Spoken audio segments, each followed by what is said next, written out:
Hello प्यारे बच्चे लोग, आशा करते हैं आप सभी स्वस्थ होंगे, अच्छे से तैयारी कर रहे होंगे। तो केमिकल काइनेटिक्स में आगे बढ़ते हुए आज हम लोग देखेंगे अर्ध आयु काल,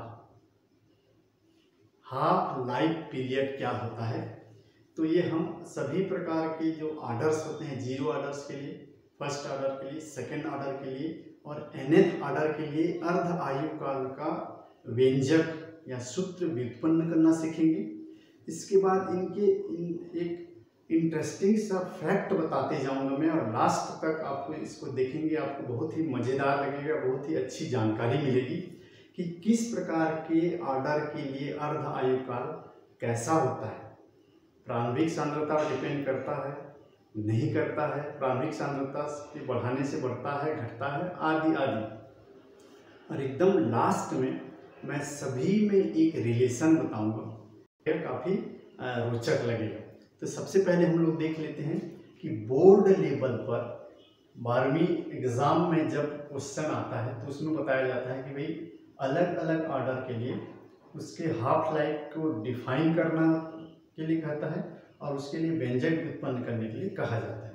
तो पहले एक एक करके हम लोग शॉर्ट में उसको हम निकाल लेते हैं, फिर nth ऑर्डर के लिए देखेंगे और उनमें एक अच्छे से रिलेशन देखेंगे। तो सबसे पहले देखते हैं, यदि क्वेश्चन आया है कि शून्य कोटि की अभिक्रिया के लिए अर्ध आयु काल क्या होता है, उसके लिए व्यंजक निकालिए, या उनके रिलेशन के हिसाब से सिद्ध करने के लिए भी बोलता है, जो कि व्यंजक के बाद हम उसको समझ लेंगे। तो जब भी आपको अर्ध आयु काल पूछा जाता है तो डेफिनेशन पहले आपको सीखना है, समझना है, बताना है। तो अर्ध आयु काल का मतलब होता है कोई भी अभिक्रिया जब प्रारंभ होता है तो उसकी जितनी भी प्रारंभिक सांद्रता होती है वह कितने समय के बाद आधी रह जाती है, वही उसका अर्ध आयु काल कहलाता है। किसी अभिक्रिया का वह समय जब उसकी प्रारंभिक सांद्रता ठीक आधी बची हुई हो या ठीक आधी उत्पाद में बदल गई हो, या दूसरे शब्दों में इसको कहा जाता है किसी अभिक्रिया के आधी पूर्ण होने में लगा समय अर्ध आयु काल कहलाता है। आई रिपीट, किसी अभिक्रिया को आधी पूर्ण होने में लगा हुआ समय उस अभिक्रिया के लिए अर्ध आयु काल कहलाता है। तो देखिए एक एक करके हम लोग सीखते हैं। शून्य कोटि की अभिक्रिया का अर्ध आयु काल, तो जब भी अर्ध आयु काल के लिए डायरेक्ट क्वेश्चन आएगा तो आपको उस ऑर्डर के लिए समाकलित वेग समीकरण आपको लिखना पड़ेगा, और उस समाकलित वेग समीकरण से ही हम उसमें हाफ लाइफ पीरियड तक पहुंचेंगे। तो शून्य कोटि की अभिक्रिया के लिए, जीरोथ ऑर्डर के लिए समाकलित वेग समीकरण,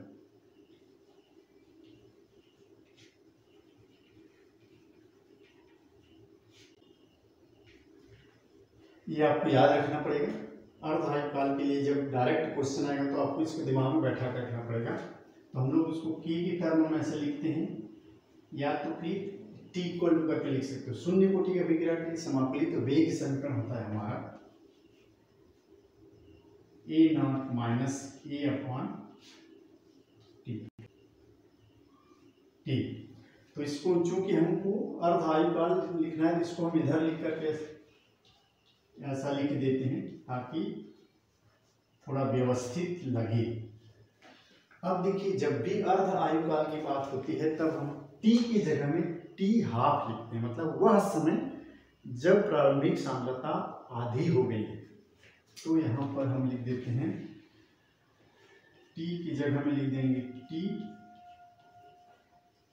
1/2 और ए बराबर प्रारंभिक सांद्रता ए नॉट की आधी। ये बताया जा चुका है पिछले वीडियो में कि ये जो ए नॉट है ये प्रारंभिक सांद्रता है, ए टी समय बाद शेष बची हुई सांद्रता होता है। तो उसी को हम लिख रहे हैं जब टी, अर्ध आयु काल की परिभाषा क्या कहता है, जब अभिक्रिया में प्रारंभिक सांद्रता आधी बची हुई हो उस समय उसका टाइम पीरियड, मतलब उस समय को बताना है जिसमें अभी प्रारंभिक सांद्रता आधी बची हुई है। तो यहाँ पर टी की जगह हम लिख देंगे हम लोग टी हाफ, और ए नॉट और माइनस इस ए की जगह में ए नॉट बाई 2 और बटे के। तो यहाँ 2a not minus A not बटे ये 2 नीचे में आ जाएगा 2a। तो टी हाफ बराबर हमको क्या मिल जाता है यहाँ पर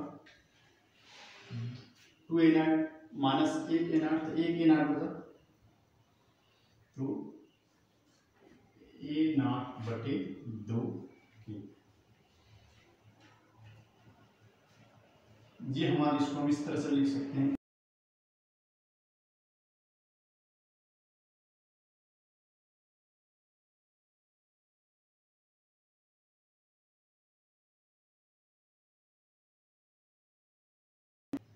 टी हाफ इक्वल टू, इसको हम इस तरीके से लिखते हैं तो हमको ये y equal to M X के जैसा दिखाई देता है।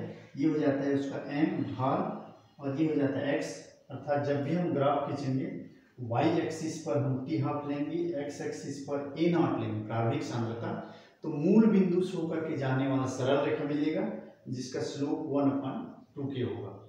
इस तरीके से उसका ग्राफ बनेगा। देखिए वैसे तो बताया जा चुका है, फिर भी समझा दे रहे हैं। टी हाफ के लिए ग्राफ जीरो ऑर्डर का ए नॉट के बीच खींचते हैं तो मूल बिंदु से होकर के जाने वाला सरल रेखा मिलता है और यही उसका स्लोप होता है, स्लोप 1/2k। ये हो गया हमारा व्यंजक और ग्राफ। अब देखिए इसको थोड़ा सा हम रीअरेंज यदि कर देते हैं तो देखिए यहाँ पर ये टी हाफ, यहाँ पर देखिए 1/2 के कांस्टेंट है, तो ये स्थिरांक और बराबर चिन्ह को हटाते हुए हम एक समानुपातिक चिन्ह लगा देंगे तो किसके समानुपाती हो जाएगा ए नॉट में। और यह ए नॉट क्या है, अभिकारक की प्रारंभिक सांद्रता। तो यह समीकरण, यह जो संबंध हमें बताता है कि शून्य कोटि की अभिक्रिया का अर्धायुकाल प्रारंभिक सांद्रता के समानुपाती होता है। ये कई बार ऐसा क्वेश्चन आता है कि सिद्ध कीजिए कि शून्य कोटि की अभिक्रिया का अर्धायुकाल उसकी प्रारंभिक सांद्रता के समानुपाती होता है। तो यहाँ तक आपको सिद्ध करना है। अब इसको हम आगे समझते हैं। इसका मतलब क्या है कि प्रारंभिक सांद्रता के समानुपाती, यदि कोई अभिक्रिया हो रहा है और धीरे धीरे समय के साथ वह प्रारंभिक सांद्रता घटता जा रहा है, तो प्रारंभिक सांद्रता घटता जा रहा है तो उसका अर्ध आयुकाल भी घटता जाएगा और एक निश्चित फाइनाइट टाइम के बाद वह पूरी तरह से प्रोडक्ट में बदल जाएगा, अर्थात अभिकारक की सांद्रता शून्य हो जाएगी, अर्थात पूर्ण आयुकाल फाइनाइट होता है। देखिए कोई अभिक्रिया हो रहा है जैसे, तो अर्ध आयुकाल का मतलब मान लीजिए यहाँ पर ए से कोई प्रोडक्ट बन रहा है, तो मान लीजिए इसका प्रोडक्ट का मान शुरू में 20 ग्राम है, तो 20 ग्राम से 10 ग्राम होने में, अर्थात ठीक आधी सांद्रता खत्म होने में जितना समय लगेगा, इस ड्यूरेशन में जो टी हाफ है, यहाँ प्रारंभिक सांद्रता ज़्यादा है तो अर्धायुकाल ज़्यादा होगा। फिर 10 ग्राम से 5 ग्राम होने में अर्धायुकाल कम हो जाएगा क्योंकि प्रारंभिक सांद्रता घट गया, तो अर्धायुकाल भी घट जाएगा। उसके बाद 5 ग्राम से फिर 2.5 ग्राम होने में फिर अर्धायुकाल और कम हो जाएगा। तो जैसे जैसे प्रारंभिक सांद्रता कम होते जाएगा अर्ध आयुकाल भी कम होता जाएगा। ये संबंध हमें ये दिखाता है। इसीलिए जीरो ऑर्डर रिएक्शन जो है वो एक निश्चित समय के बाद पूरी तरह से पूर्णता को प्राप्त कर लेता है और उसका पूर्ण आयुकाल हमको एक फाइनाइट टाइम मिलता है। तो ये है हमारा शून्य कोटि की अभिक्रिया का अर्ध आयुकाल और उससे संबंधित खास बात। जैसे जैसे अभिक्रिया बढ़ती जाएगी, अभिकारक की सांद्रता कम होता जाएगा, तो हर टाइम के बाद हर किसी पॉइंट से उसका आधा होने में हमेशा कम समय लगता जाएगा। जनरली जो हमारे कुछ भी काम करने पर हम अपने दैनिक जीवन में होता है, कोई चीज़ खत्म होते जाता है तो उसका आधा होने में समय कम लगते जाता है और एक निश्चित टाइम में वह पूरी तरह से खत्म हो जाता है। तो ये होता है हमारा जीरो ऑर्डर रिएक्शन के लिए अर्धायुकाल का संबंध। चलिए ठीक है, इसको अब मिटाते हैं। अब प्रथम कोटि की अभिक्रिया के लिए हम लोग लेते हैं।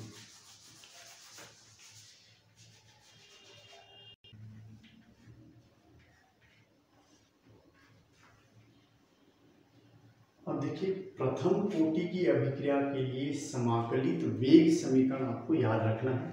वो होता है K बराबर 2.303 बटे T लॉग आधार 10 के साथ A0 बटे A।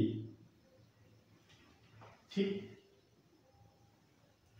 कुछ किताबों में इसको स्मॉल a बटे स्मॉल a ऋण x लिखा होता है, कोई दिक्कत नहीं।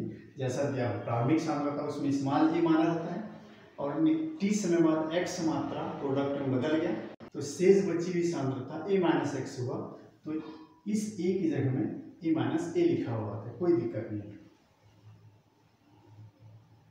अर्ध आयुकाल के लिए t बराबर हम लोग लिख देंगे एक टी हाफ और a की जगह में लिख देंगे 1/2। अब इस t को हम यहाँ लिख देंगे, के नीचे में लिख देंगे, तो उसको ऐसे करते हुए मैं t को यहाँ लिखते हुए यहाँ पे लिख देता हूँ t हाफ बराबर, इस t को यहाँ ले गए हैं, इस k को यहाँ ले आए हैं। अब t की जगह में रख देंगे t हाफ 2.303 बटे k लॉग A0 बटे A की जगह में A0 बटे 2 कट जाता है, 2 ऊपर चला जाता है।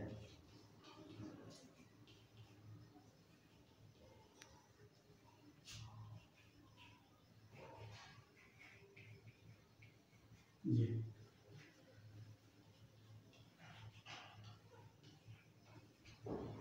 आधार 10 के साथ 2 का लघुगुणक 0.3010 याद रखना है।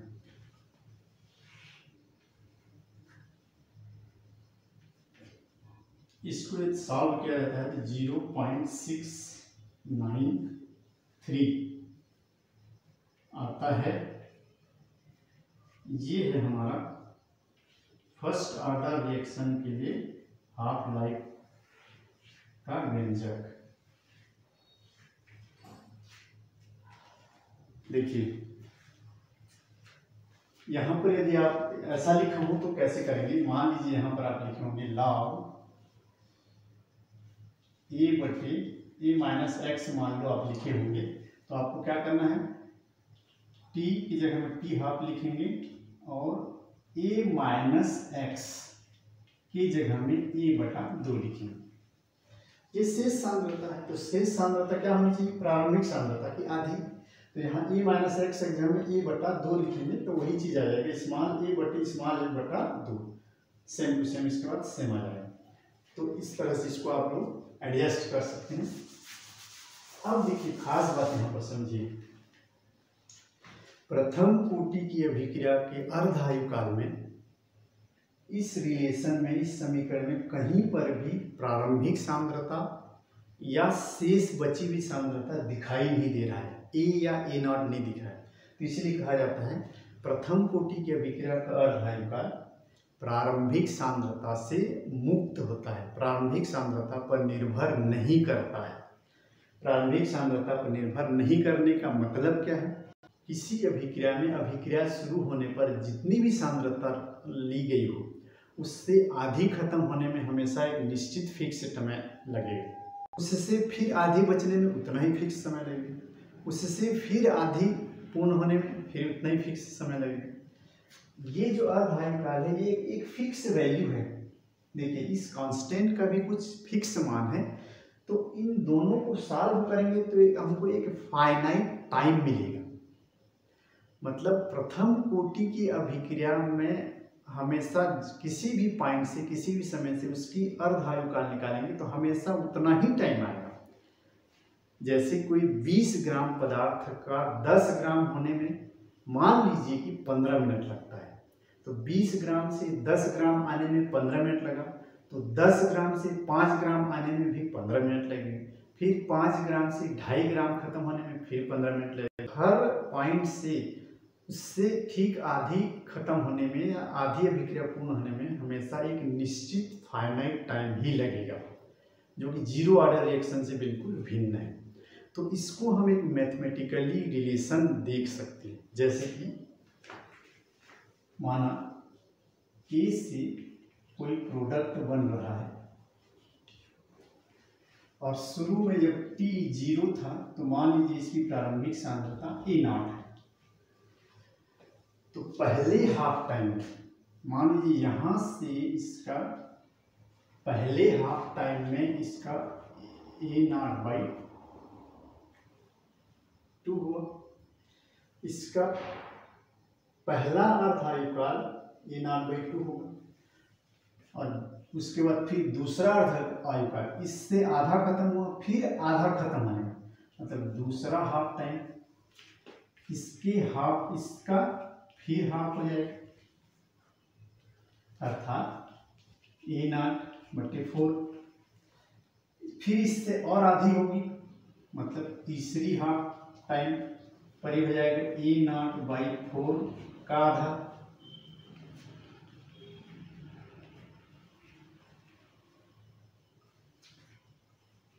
चौथी हाफ टाइम मतलब इससे आधी यहाँ पर खत्म हुआ, उससे आधी यहाँ पर खत्म हुआ, तो इसकी तुलना में सेकेंड टाइम हो जाएगा, दूसरी अर्धायुकाल होगी, इसकी तुलना में तीसरी अर्धायुकाल, इसकी तुलना में चौथी अर्धायुकाल। शुरू मात्रा की तुलना में अर्धायुकाल जैसे जैसे बढ़ता जाएगा तो A0/8 का आधा मतलब A0/16। तो इस तरह से यदि हम इसको nth हाफ टाइम तक लेकर के जाएं, nth हाफ टाइम तक लेकर के जाएं तो हमको क्या मिलता है, देखो A0/2n। ये मैथमेटिकली एक फार्मूला हमको मिलता है, एक रिलेशन मिलता है कि फर्स्ट ऑर्डर रिएक्शन के लिए अर्धायुकाल का nवीं टाइम से अर्धायुकाल देखेंगे तो A0 प्रारंभिक सांद्रता बटे 2n होगा। यहाँ पर देखो, यहाँ पर जब 1 था तो यहाँ 2 है, यहाँ पर जब डबल हो गया तो भी 2 भी डबल हो गया, यहाँ जब ट्रिपल हो गया तो ये भी 2 हो गया।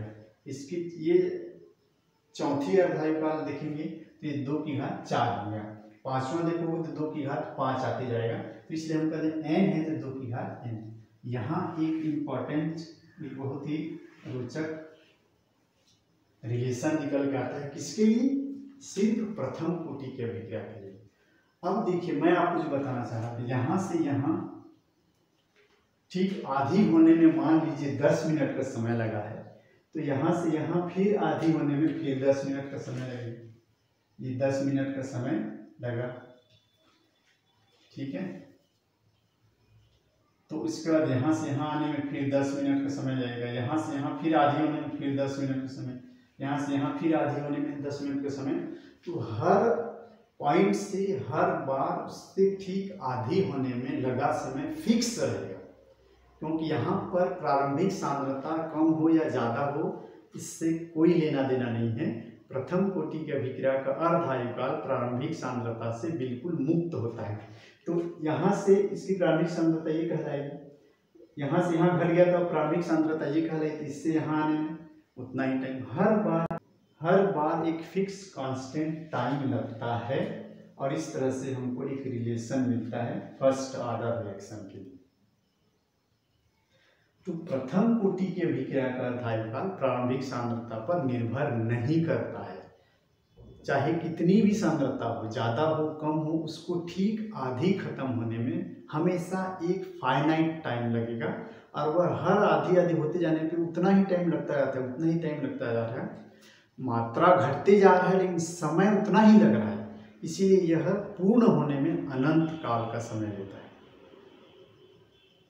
इसलिए प्रथम कोटि की अभिक्रिया को पूर्ण होने में अनंत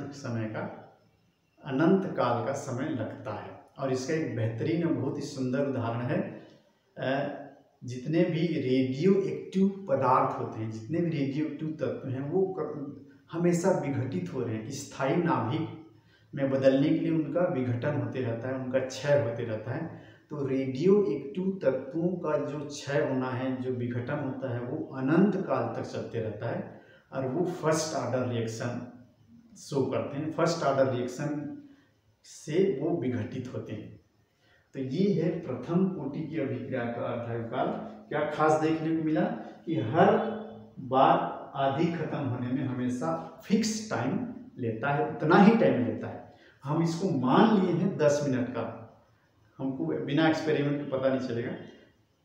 यदि हम मान लेते हैं कि पहले अर्धायुकाल के लिए जितना भी टाइम लग रहा है, हर बार उससे आधी होने में, उससे आधी होने में, उससे आधी होने में हर बार उतना ही टाइम लगेगा, इसलिए यह अनंत काल तक चलते रहता है। ये खासियत होता है फर्स्ट ऑर्डर रिएक्शन के लिए अर्धायुकाल। तो इसको भी मिटाते हैं और हम आगे बढ़ते हैं सेकेंड ऑर्डर के लिए। उसके बाद हम nth ऑर्डर में आ जाएंगे और लास्ट में एक बहुत ही मज़ेदार हम आपको रिलेशन कह सकते हैं या एक फैक्ट बताएंगे। तो इसको मिटाते हैं।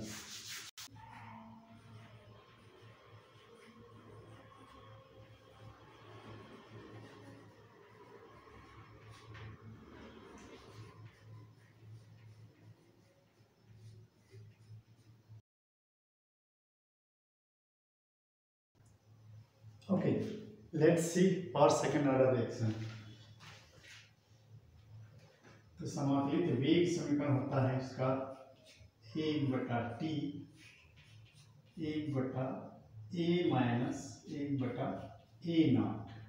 ये होता है हमारा द्वितीय कोटि की अभिक्रिया का समाकलित वेग समीकरण।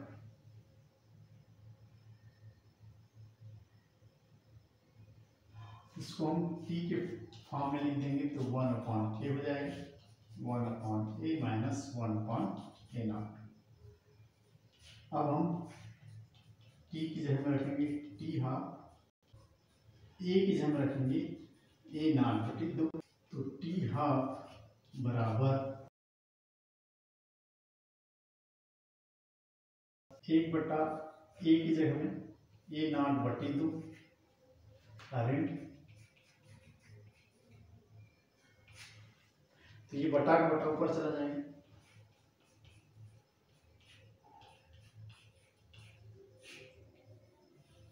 दो बटे A0 ऋण 1/A0।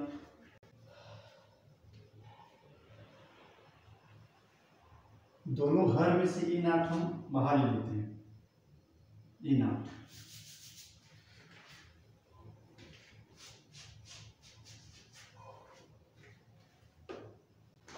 हर में से A0 बाहर ले लेते हैं, 2 ऋण 1, हमको मिल जाता है 1/K A0।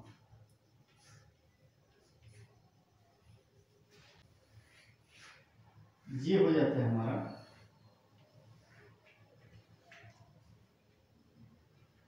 Second order reaction के लिए समाकलित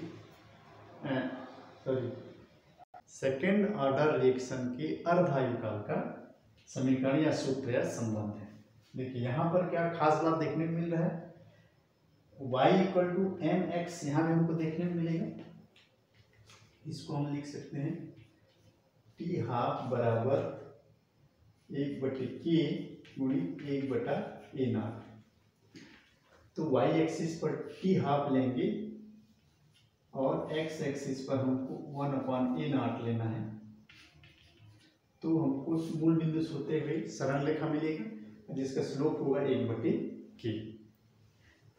ये हो गया हमारा ग्राफ। और इसके अलावा एक दूसरा इंटरेस्टिंग सा रिलेशन हमको देखने को क्या मिला है, 1/K कांस्टेंट है और इक्वल, इसको हम हटाते हैं और एक समानुपातिक चिन्ह लगाते हैं तो क्या देखने को मिलता है, ये देखिए यह संबंध हमें क्या बताता है कि सेकेंड ऑर्डर रिएक्शन में द्वितीय कोटि के विक्रिया का अर्ध आयुकाल प्रारंभिक सांद्रता के व्युत्क्रमानुपाती होता है। प्रारंभिक सांद्रता के व्युत्क्रमानुपाती। क्या खास बात है कि जैसे जैसे प्रारंभिक सांद्रता कम होती जाएगी अर्ध आयुकाल बढ़ता जाएगा। क्या गजब का इसका रिलेशन है। अर्ध आयुकाल इसके व्युत्क्रमानुपाती, इसका मान कम होने से अर्ध आयुकाल ज्यादा होगा, इसका मान ज्यादा होने से कम होता है। शुरू में जब प्रारंभिक सांद्रता बहुत ज्यादा होती है तो शुरू से पहले आधा खत्म होने में पहला वाला अर्ध आयुकाल कम रहेगा, उसके बाद फिर सेकेंड अर्ध आयुकाल उससे ज़्यादा टाइम करेगा, थर्ड हाफ लाइफ पीरियड उससे ज़्यादा लंबा रहेगा, फोर्थ हाफ लाइफ पीरियड उससे और लंबा रहेगा। जैसे जैसे प्रारंभिक सांद्रता कम होते जाएगी उससे आधी होने में लगने वाला समय बढ़ता चला जाएगा। इसीलिए यह भी अनंत काल तक चलते रहता है और इससे आगे सेकेंड के बाद थर्ड फोर्थ सब का अनंत काल तक चलने वाली अभिक्रिया होता है। तो ये खास बात देखिए, पहले यदि 20 ग्राम में प्रारंभिक सांद्रता तो 10 ग्राम होने में मान लीजिए कुछ समय लगा, तो उस 10 ग्राम से फिर 5 ग्राम होने में उससे ज़्यादा टाइम लगेगा, 5 ग्राम से 2.5 ग्राम खत्म होने में उससे ज़्यादा समय लगेगा, 2.5 ग्राम से 175 ग्राम खत्म होने में उससे भी ज़्यादा समय लगेगा। तो जैसे जैसे उसकी सांद्रता कम होती जाएगी अर्ध आयुकाल बढ़ता जाता है और उसका पूर्ण होने में अनंत समय लगता है। अब इसी को जनरलाइज कर देंगे। जैसे ही हम सेकेंड ऑर्डर से गए हैं तो यहाँ पर घात 1 है, थर्ड ऑर्डर में जाएंगे तो यहाँ पर घात 2 हो जाता है। थर्ड ऑर्डर के लिए हाफ लाइफ हो जाता है ऐसा 1/1 घात 3। फोर्थ ऑर्डर के लिए देखेंगे यदि तो उसका अर्ध आयुकाल जो है वो प्रारंभिक सांद्रता के घात थर्ड ऑर्डर का ये हो जाएगा घात 2, फोर्थ ऑर्डर के यहाँ पर घात 3। इस तरह से जनरल होते जाता है और हम आपको nth ऑर्डर के लिए निकालना बता दे रहे हैं और एक्चुअल में उसी nth ऑर्डर से हम फिर से 0 फर्स्ट सेकेंड का कैसे निकाल सकते हैं, ये बड़ा मजेदार है। तो इसको हम मिटाते हैं और nth ऑर्डर के लिए देखते हैं। nth ऑर्डर के लिए लिख देते हैं, बहुत ज़्यादा सुधारने की आवश्यकता नहीं। nth ऑर्डर का लिए जो फर्स्ट जो समाकलित वेग समीकरण वो होता है ऐसा 1/n-1 t 1/n-1 t a की घात n-1 और a naught की घात n-1।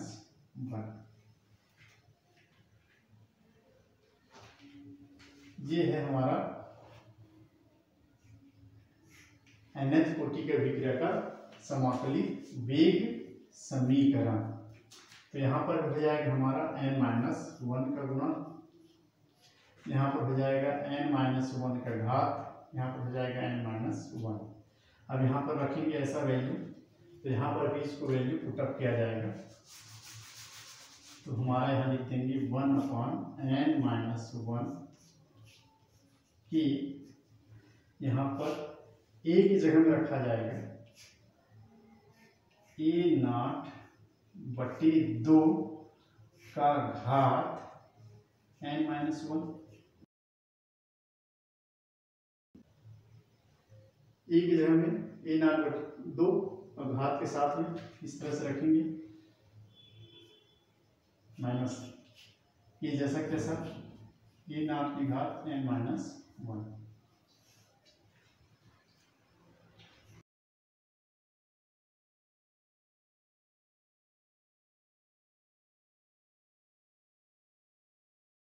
अब यहाँ पे देखिए बटे के बटे में है वो 2 ऊपर चला जाएगा अपने पावर को साथ लेकर के, तो 2 की घात n-1 ऊपर गया और बटे में बच गया a0 की घात n-1। वैसे यहाँ जैसा कैसा a0 की घात n-1। देखिए तो नीचे में से हम दोनों से कॉमन ले लेते हैं, तो टी हाफ बराबर हमको क्या मिलता है, देखिए जरा,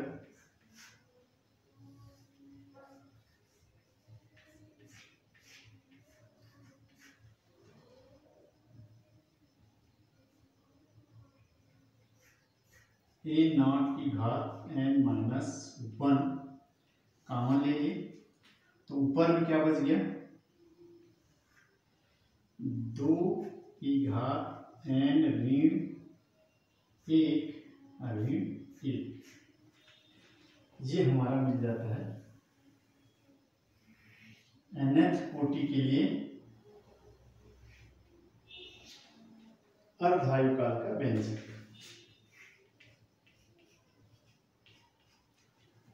टी हाफ बराबर, इसको हम चाहें तो ए नॉट ऊपर भी ले जा सकते हैं, तो 2 की घात n ऋण 1 और ये ऊपर चला जाएगा तो ये घात ऋण हो जाएगा, तो ये 1 जो है धनात्मक हो जाएगा और n ऋणात्मक हो जाएगा, तो a की घात 1 ऋण n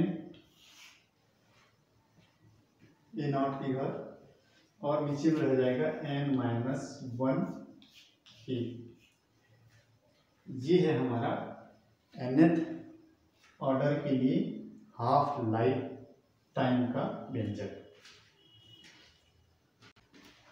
अब इसको हम क्या लिख सकते हैं, ये देखिए, ये तो कांस्टेंट है, ये भी कांस्टेंट है, ये भी कांस्टेंट है, ये भी कांस्टेंट है, तो हम लिख सकते हैं टी हाफ समानुपातिक चिन्ह लगाते हुए सारे कांस्टेंट और इक्वालिटी के बदले में प्रोपोर्शनलिटी साइन लगाते हुए A nought to the power 1 minus n, या लिख सकते हैं 1/, इसको यदि ऐसे कैसे नीचे में रखा रहने देंगे तो पावर n माइनस 1 है, तो या तो ऐसा लिख सकते हैं या तो ऐसा लिख सकते हैं। तो 2 या 2 से अधिक सभी के लिए हमको इसी फॉर्म में देखने को मिलेगा, और यहीं से हम सभी ऑर्डर के लिए हाफ लाइफ का व्यंजक सूत्र निकाल सकते हैं। चेक करके देख लीजिए, इस वाले फार्मूला से लगा लीजिए, चेक करके देख लेते हैं। देखिए n बराबर जब 0 हो तो यहां पर n की जगह में 0 रखिए, टी हाफ बराबर 2 0 ऋण 1 और a की घात 1 ऋण ए नॉट की घात 1 ऋण 0 बटे 0 ऋण 1 की, तो 2 की घात ऋण 1 और a की घात 1 बटा ऋण 1 की, तो देखिए क्या मिलेगा हमको 1/2 ऋण 1 ए नॉट, और ये माइनस यहाँ पे आ जाएगा, तो देखिए यहाँ पर 1 ऋण आधा, ये ऋण का वहाँ आ जाएगा, तो ये -½ + 1, तो 1 - ½ हो जाएगा 1/2 की, और ऊपर में रह गया है ए नॉट, तो ए नॉट बटा 2 की होता है शून्य कोटि की अभिक्रिया का अर्धायुकाल। चेक कर लीजिए, ये आ गया। और सबसे खास मजे की बात है या खास बात है वो है प्रथम कोटि के लिए। तो देखिए यदि हम प्रथम कोटि की अभिक्रिया के लिए चेक करते हैं, n बराबर यदि 1 लगाया जाता है तो ये जो है इस तरीके से नहीं आता है जैसा हम सिंपल देख लेते हैं। n बराबर 1 लिखेंगे तो देखिए क्या हो जाएगा, डायरेक्ट यदि आप मान रख देते हैं तो n बराबर 1 करेंगे तो 2 की घात 1 ऋण 1 शून्य हो गया, किसी भी संख्या का घात शून्य मतलब 1, तो 1 ऋण 1 0 हो जाएगा, 1 ऋण 1 0, ऊपर का टर्म 0 हो गया, तो यहाँ पर 1 ऋण 1 शून्य हो गया, तो 0/0। तो प्रथम कोटि की अभिक्रिया के लिए अर्धायुकाल 0 आ गया। तो ये ऐसे देखने में जो लग रहा है, ये मैथमेटिक्स के एकदम प्योर एक मैथमेटिक्स लगाना पड़ता है, जिसको आपको कभी पूछा नहीं जाएगा। थोड़ा सा हल्का सा मैं बता दूं कैसे कर। इसको हमें h मान करके एक दूसरा थ्योरम लगाना पड़ता है मैथमेटिक्स के प्रमेय। इसको हमें ऐसा मानना पड़ेगा, n-1 को हम h मान लेते हैं, h n-1 को h सिर्फ इसके लिए, ठीक है। क्योंकि ये हमारा, हम इतना तो जान ही रहे हैं कि उसमें प्रारंभिक सांद्रता पर निर्भर नहीं करता है। तो यहाँ पर हम डायरेक्ट रख करके इसको कांस्टेंट कर देते हैं, e के लिए आएंगे। तो यहाँ के लिए हम 2 की घात में n-1 को h लग देते हैं। तो t½ बराबर हमको मिल जाता है 2 की घात h ऋण 1, और a की घात में हम सीधा रख देंगे 1 ऋण 1, और n-1 को भी हम रख देते हैं यहाँ पर h और इंटू a। तो ये हमको हो जाता है 2 की घात h ऋण 1 बट्टी h, और ये तो हो गया 1 का घात 0, और 1 का घात 0 मतलब हो जाता है 1।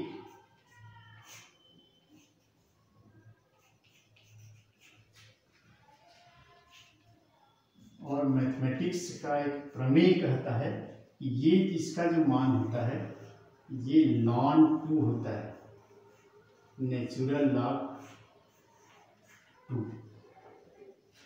और नेचुरल लॉग 2 को ही हम आगे बढ़ाते हैं, हमको क्या मिलता है 2.303 आधार 10 के साथ में लाग दो, और हमको मिल जाता है कि, तो यहाँ पर फिर मान रखेंगे 2.303 गुणित log 2 का मान 0.3010।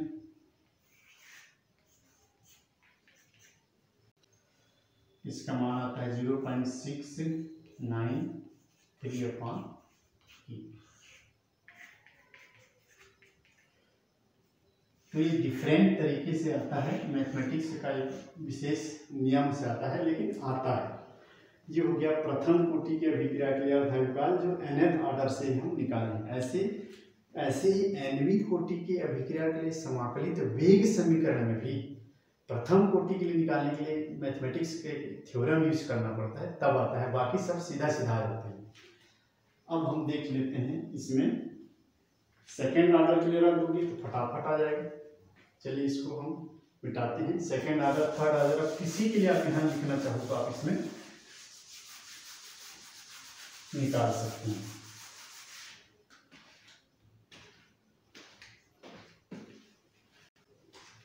देखिए n बराबर हम थर्ड ऑर्डर के लिए निकालते हैं,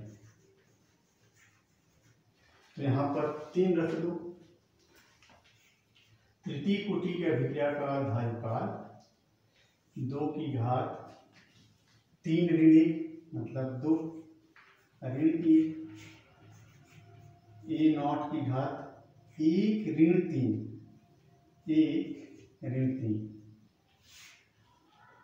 और 3 ऋण 1/3। इसको भी एक बार लिख देते हैं 3 ऋण 1। चलिए, तो हमको मिल जाता है 2 की घात 2 ऋण 1 और a0 की घात ऋण 2 और 2a।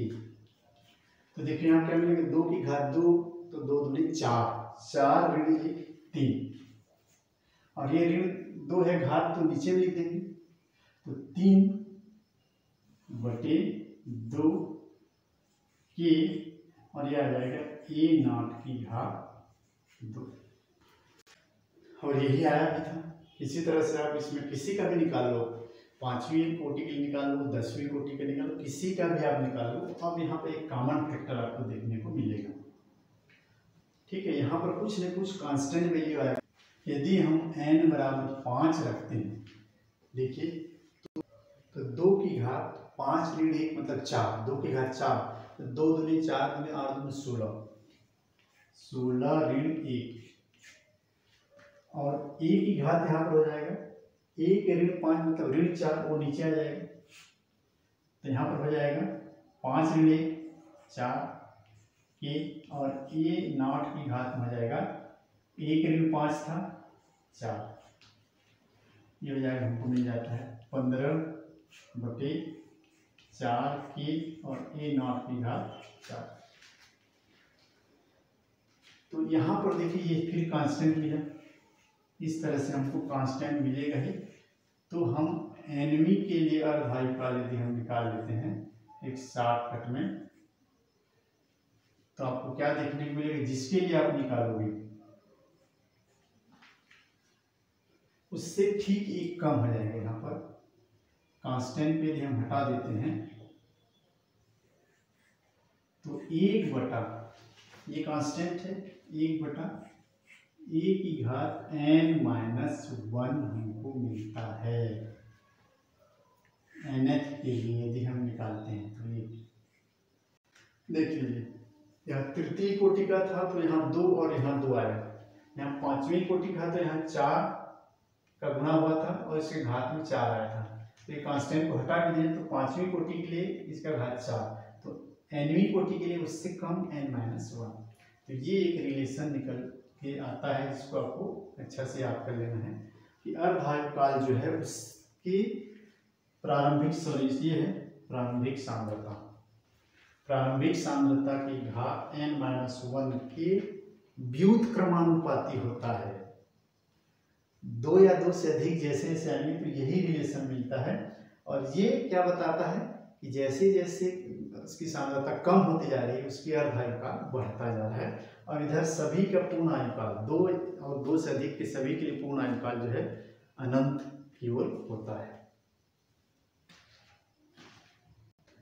एकदम अंत में देखिए इसका कंक्लूजन, बहुत ही मजेदार आपको लगेगा इसको जान करके। शून्य कोटि का विक्रिया के लिए देखिए अर्धायुकाल व्यंजक ही आता है, प्रथम कोटि का विक्रिया के लिए ये आता है, द्वितीय कोटि का विक्रिया के लिए ये आता है, तृतीय कोटि के लिए ये आता है, चतुर्थ पंचम का नहीं निकाले हैं, nth कोटि के लिए अर्धायुकाल के व्यंजक ही आता है। इसको हम ऐसा लिख सकते हैं, ये एक 2 के और बराबर को हटा करके समानुपातिक चिन्ह है, तो शून्य कोटि का विक्रिया का अर्धायुकाल प्रारंभिक सांद्रता के समानुपाती होता है। मतलब जैसे जैसे प्रारंभिक सांद्रता ज्यादा होगी तो अर्धायुकाल भी बढ़ेगा, लेकिन ज्यादा तो होता नहीं, समय के साथ साथ प्रारंभिक सांद्रता घटते जाएगा, प्रोडक्ट में बदलते जाएगा, प्रारंभिक सांद्रता कम होते जाएगा, तो जैसे जैसे कम होता जाएगा तो उसका अर्धायुकाल भी कम होता जाएगा, और एक फाइनाइट टाइम में वह पूर्ण हो जाएगा, पूरी तरह से प्रोडक्ट में बदल जाएगा। इसलिए शून्य कोटि की अभिक्रिया के लिए पूर्ण आयुकाल एक फाइनाइट टाइम होता है और पूर्णता को प्राप्त करता है। शून्य कोटि की अभिक्रिया पूर्ण होता है, तो अर्धायुकाल प्रारंभिक सांद्रता के साथ साथ घटते चला जाता है। प्रथम कोटि का अभिक्रिया देखिए ये कांस्टेंट होता है, हम कुछ इस तरीके से लिख सकते हैं, वैसे तो लिखना ऐसा जरूरी नहीं है, ये एक फिक्स वैल्यू है, इसको हम कांस्टेंट लिख देते हैं ऐसा। ये एक फाइनाइट टाइम है एक्चुअल में। तो प्रथम कोटि की अभिक्रिया का अर्धायुकाल एकदम फिक्स टाइम होता है, की क्या पर डिपेंड करेगा, वो के की वैल्यू के हिसाब से यहाँ पर होगा। तो मान लीजिए किसी प्रथम कोटि की अभिक्रिया का अर्ध आयुकाल 30 मिनट है, तो हर बार 30 मिनट ही लगेगा, अर्थात पहले 100 ग्राम से 50 ग्राम होने में 30 मिनट लगा, तो 50 ग्राम से 25 ग्राम होने में फिर 30 मिनट लगेगा, 25 ग्राम से 12.5 ग्राम होने में फिर 30 मिनट लगेगा, 12.5 ग्राम से उसकी आधी होने में फिर 30 मिनट लगेगा, उससे आधी होने में फिर 30 मिनट लगेगा। मतलब हर बार अर्धायुकाल फिक्स रहेगा, ये है इसकी खासियत, इसलिए यह अनंत काल तक चलते रहता है। और इधर तो मजा ही आ जाता है देख करके, सुन करके, क्या इनकी क्या कहने हैं। जैसे जैसे सांद्रता कम हो रहा है अर्धायुकाल बढ़ते जा रहा है। वाह, पहले फर्स्ट वाला हाफ जो टाइम है वो मान लो 20 मिनट का है, तो उससे फिर आधा होने में 30 मिनट लग सकता है, उससे फिर आधा होने में 40 मिनट लग सकता है, उससे थोड़ा आधा होने में 50 मिनट लग सकता है, ये माना गया है ना। जो भी टाइम लगता है वो हम ये मान करके सिर्फ समझाने के लिए बोल रहे हैं। तो जैसे जैसे सांद्रता घटती जाती है उससे फिर आधी होने में टाइम ज़्यादा लगने लगता है, तो अर्धायुकाल बढ़ने लगता है। इधर सब में यही ट्रेंड चलता है, इसीलिए इधर सब अनंत काल तक चलते रहते हैं। तो ये है अंतिम कंक्लूजन, जिसको एक बार दिमाग में बैठ लेंगे तो किसी भी प्रकार के कॉन्सेप्चुअल बेस्ड क्वेश्चन आपको फटाक से याद हो जाएंगे। तो ये इस तरह से हम इसको, तो ये था complete video for half life period. Numerical छोड़ करके कॉन्सेप्ट बेस्ड कोई भी क्वेश्चन आपका नहीं छूटेगा किसी की भी कंपटीशन एग्जाम में। अर्धायुकाल के लिए यदि पूरा देख लोगे तो पूरा कॉन्सेप्ट क्लियर हो जाएगा। न्यूमेरिकल हम दूसरे वीडियो में लेकर के आएंगे। तब तक के लिए आप सभी को हम शुभकामना देते हैं। अच्छा से पढ़िए, सीखिए, समझिए, बार बार देखिए और मिलते हैं अगले वीडियो में। Goodbye, good luck.